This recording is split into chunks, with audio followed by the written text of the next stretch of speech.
I was 8 years old, I wanted three things: a Teddy Ruxpin, a Sony Walkman, and a Lamborghini Countach poster for my room. Although I never got that cassette-driven talking bear, I did get the other two. And as a car-crazy kid, there was nothing cooler than a Lamborghini Countach with that big fat wing on the back. In the 80s, supercars were really just Ferraris and Lamborghinis. There wasn't anything else. Nowadays, there's so many choices out there, but guess who are still around? Ferrari and Lamborghini. They are two icons in the industry, and they haven't survived just due to luck or putting out the same product. They always have to innovate. Lamborghini has a smaller portfolio of vehicles than Ferrari, so what that brand's always had to do is make different versions of their existing cars. In the last 10-15 years, it felt like there's a new Aventador or a new Huracan every single year. Well, before we say goodbye to the Huracan for good, there's one trim left, and that's the Sterrato. It's an off-road focused version of Lamborghini's entry-level supercar.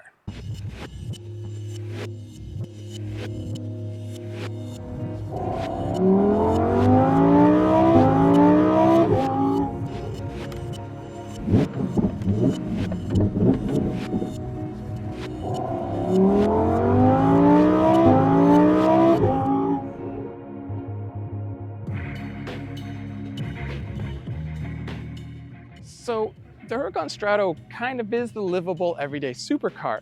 It's got these fender protectors to protect the bodywork. It's got tires that can go on dirt and probably even some light snow. It's got more ground clearance for speed bumps and potholes. And with these crossbars installed, it could actually take a rack or a box on top to actually carry stuff. But forget all that. None of that's a priority for someone buying this car. They want sound, style, and presence. And this has all three.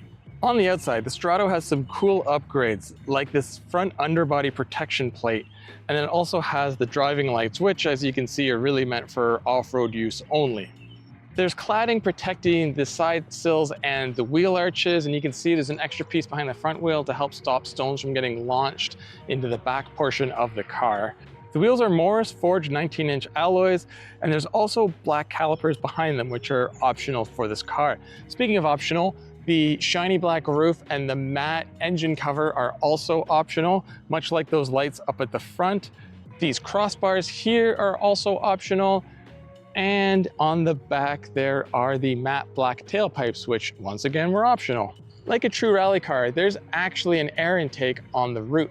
This feeds air to the engine though, not the passenger compartment. The point of it is to suck in clean air, because the usual intakes at the side could be sucking in dust or dirt or salt or anything depending on where the car is being driven. The Sterrato gets a 1.7-inch ground clearance increase over the Evo. The track width is also up 1.2 inches in the front and 1.3 in the rear. So this totals up to 6.7 inches of ground clearance, which can actually rival a couple softer crossovers out there. In the front, there is a 6-piston caliper pressing against 380mm front rotors, and in the rear, it's 4 pistons squeezing 356mm cross-drilled ceramic brakes. The tires on this car are specially made for the Huracan. They're Bridgestone Dueler AT002 tires. We have a 235/40 R19 up front, and in the rear, it's a 285/40 R19. These aren't overly big for this car, and it's because you don't want a super wide tire if you're going to do some off-roading. It's better to have something a little narrower that can cut down into the traction areas. Of course, there's a Haldex all-wheel drive system with a locking differential. The car weighs about 3,241 pounds, which, you know, for the engine and the all-wheel drive and all the other goodies, that's pretty reasonable. Weight bias is 43% on the front and 57% on the rear. Part of that is probably why I'm placed where I am, to help keep that rear bias. And of course, this car has the LDVI, which stands for Lamborghini Integrated Vehicle Dynamics, and that's where I get on the steering wheel the selectable Strada, Sport, and Rally modes.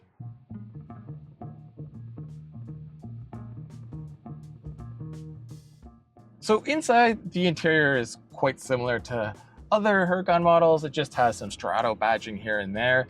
In this particular model, we have the optional sport seats and yellow seat belts, and Alcantara basically everywhere. It's on the dash, it's on the pillars, it's on the roof, it's on the steering wheel, it's on the doors. It's just a giant Alcantara party in here. On the center console, there are a series of toggle switches that are hidden behind some protectors so you don't push them by accident. They control things like the window, the extra rally lights, traction control, things like that. Below it is an 8.4-inch infotainment system that controls everything like navigation, smartphone, radio, vehicle, and whatnot. Down here is the start button, which is actually behind a protective cover so you don't actually turn your car off while driving. And then here is part of the transmission. It is reverse. You pull this up. To go into park, you push park. And to hit manual paddle mode, you hit manual. And to put it into gear, you actually pull the right paddle back, and that will put it into first. And if you want to hit neutral, you pull both paddles back. So the steering wheel is a little different. For those unfamiliar with Lamborghinis, there are no stalks on either side. So to turn on the high beams, you push this button once or you hold it down. For the turn signals, they're very motorcycle-like, where you'd hit this for left, this for right, or you push it into stop. Wipers are very similar. This here is the wiper wash, and this here would be to do one wipe, and this here would be to do multiple levels. Now down here we have the cruise control setup, and over here we have the options for the menu. So there are some comfort features. This button here controls my drive modes. So you have Strata, Sport, and Rally. And as you can tell, Sport and Rally get louder, so I'll put it back to Strata because I'm talking right now. So as I mentioned, there are some comfort features like cruise control and auto climate control. There's navigation, there's Apple CarPlay and Android Auto, although both of those are wired. There isn't though any of the advanced active safety systems. So don't expect adaptive cruise control, lane keep assist, rear cross traffic alert, or any of that to be used in this car, because this is a driver's car. It doesn't need that stuff. Another thing to point out is this is one of the few cars where the driver information screen is bigger than the infotainment screen. Again, pointing towards this being a driver's car. So inside, there's actually a surprising amount of space. I have extra headroom from where I'm sitting, which means I could easily wear a helmet in here, or someone taller could just drive it. This pillar though is pretty low, so you have to kind of duck to get in and out. And I had my dad do it, and he's in his 70s, and yeah, I don't think he's a big fan. These seats are basically a carbon tub, and they offer great support, but there's a bit of padding. I've driven this car well over an hour at one time, and I wasn't getting too stiff. When cornering, that's the point of these seats. They really keep you in place, and with the Alcantara on the seats as well, you're not going to slip so much. These arrow-shaped mirrors are a decent size, which is good because I can't see anything behind me. With that roof scoop that I talked about earlier, feeding air down into the engine, it blocks all of my central rear view. Not that I was going to have much to begin with. So I got like two little slits on either side that I can kind of see something, but not really. I think one of the things I'm the most surprised behind the wheel is how easy it cruises. I know supercars have come a long way, and gone are the days of them being cramped, uncomfortable, and temperamental, but like I can have my hands ready to go to have some like spirited driving fun. But then when I'm on the highway, I slide them down just a bit, and the two armrests are in perfect position and offer nice padding and feel. I like the dash too. I like these four paws that stick out for the vents. The driving lights have a very similar style. It's a nice theme carried throughout the car. And then the little grille that's kind of in front of the passenger is cool with the classic Lamborghini script. Something to get used to in a lot of mid-engine cars, this isn't just Lamborghini or Huracan specific, is how far back you sit. Like the edge of the windshield is so far up there. And that's because there's no engine, so they can really move the glass and the sights forward. Plus they want the driver to sit pretty center to keep that optimal weight distribution. The seats, of course, are fully manual. You have your pull tab in the middle that does your back and forth. There's a dial on the side to adjust the seat back, and then you can adjust the pitch or the angle of the whole seat with another switch here on the side. I'm looking out the windshield, but it's not a big space despite how big the windshield actually is from the outside because it's on such an angle. So if I go from the dash to the roof, like I can see fine, but it's limited. And if I was this tall, I'd have trouble seeing. It also leads to these ridiculously tiny sun visors. Look at this little thing. Even stuck in traffic like I am, I mean, I'm in a Lamborghini. I don't care. Life's good. And the fact I can't see anything out the back and how low the roof is all around my head, I kind of feel like I'm in a little cocoon and no one can really see me and I can't see them, which is a little ironic because I'm in the flashiest car around for probably miles. All right, I'll take maybe a minute here to talk about tech, because although this is a car meant for driving or off-road driving or track driving, I don't know, it's meant to do a lot of things. Tech's still a big part of modern cars. And like I said, there's digital screens here and there. The driver screen lets you customize what's being shown in the two corners, and the main central information area changes depending on your drive mode, which is kind of cool. The infotainment system, it's okay. It's well laid out, easy enough to find what you're looking for, but a bit of a pain. Like changing the temperature inside the car is not the easiest, and The volume, I have to hit an extra button because there is, if you use two fingers and slide up and down, you change the volume, but it doesn't always work for me. Maybe my fingers have no feeling in them. And if you tap it with three fingers, it'll mute, which that does work, and that's kind of cool.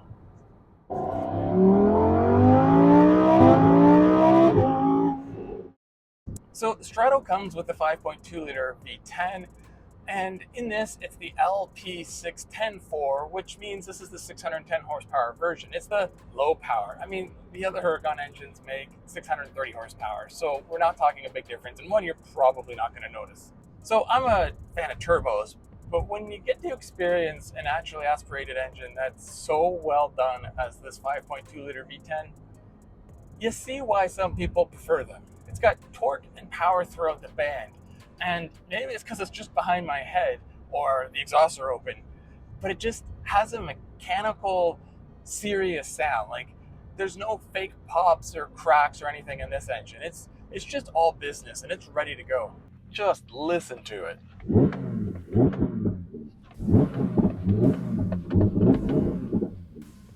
Ready?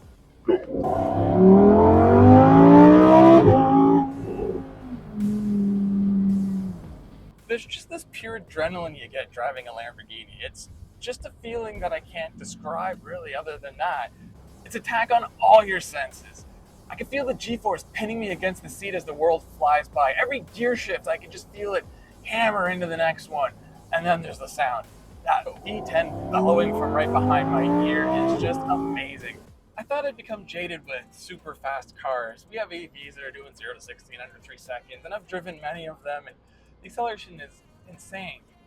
But this, even though it's only claimed to go 0 to 60 in about 3.3 seconds, it feels way faster. It's just that sound. You just can't replicate the sounds of certain engines artificially.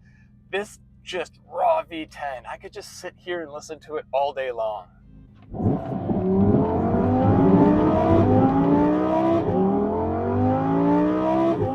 So as far as handling goes, I mean, what can I say? It's a Lamborghini, and everyone said everything about them. Like when you attack a corner, it just hangs on.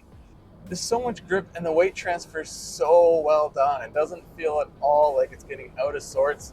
The one thing I can comment on is, does these all-terrain, slightly skinnier tires ruin the experience? I'd say no. Have I driven a very recent Huracan to compare it to?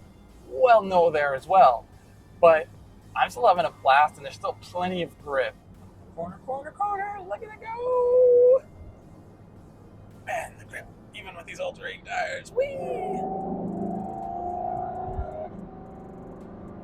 So on the street, you're not going to really notice the difference. Maybe if you're at a track, but if you can afford this car, you can afford a second set of wheels and some track-focused tires. I'm sure there's some feel missing in the steering due to the squishier tires and the sidewall and the extra ground clearance, but I don't have another Huracan to compare it to, so in my world, this drives fine.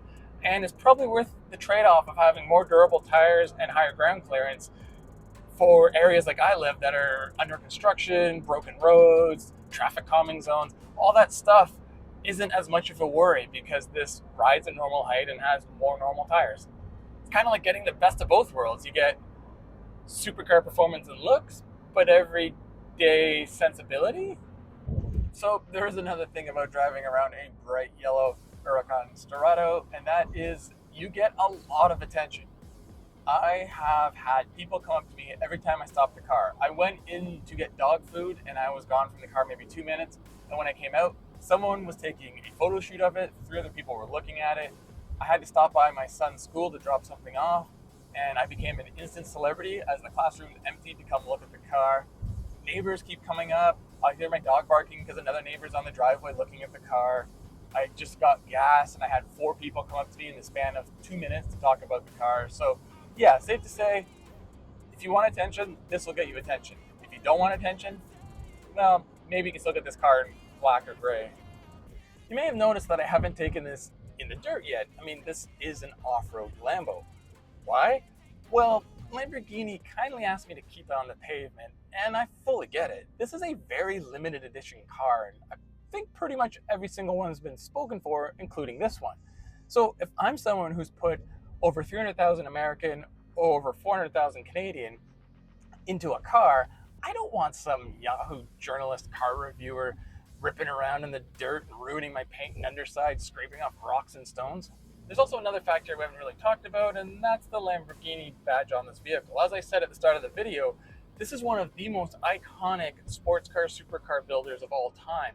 So a lot of people have been a fan of the brand since they were little kids. I can still remember being that 8-year-old kid lying in my bed staring up at the Countach poster, dreaming that I'm driving one. Message accountant, buy the Blue Jays, invest in PlayStation, live in the dream. And that's the feeling you get behind the wheel. You just get this giddy excitement every time you drive something like this. It's the aura, it's the performance, it's the sound, it's the bright yellow paint, because let's be honest, Lamborghini should come yellow. Just the whole sensation. Buying a car like this is like treating yourself. It's the ultimate me car. Do I care how much noise I make or how flashy I am? No, I'm having the time of my life in here, and I don't care what's going on outside there.